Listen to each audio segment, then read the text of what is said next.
வணக்கங்க,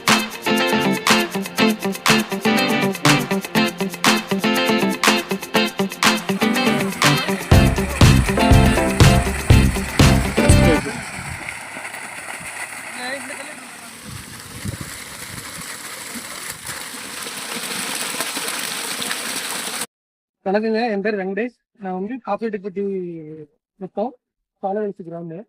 அது கும்பரி சப்ளைஸ். நாங்கள் லலிதா டேட்டர்ஸ் கிட்ட விசிட் பண்ணியிருந்தோம். நாங்கள் சோலார் பேனல் கொடுத்தது நல்லா இருக்கு. நாங்கள் கிணறுலாம் போட்டிருக்கோம். 40 கிணறு சர்டிஃபிகேடாக இருக்கு. கேட்டு கொடுத்துருக்காங்க. 3 பழம் போட்டிருக்காங்க. தண்ணி வருவது நீங்களே பாருங்க, நல்லா இருக்கு. சரி, தண்ணி இப்போ பார்த்தீங்கன்னா உங்க கிணத்துல இருந்து வீட்டுக்கு போகிறதுக்கு வீட்டுக்கு வந்து ஒரு 1000 அடி இருக்கும். 1000 அடி நல்லாவே போகுது. கொஞ்சம் வெயில் அடித்தா நல்லாவே வருது.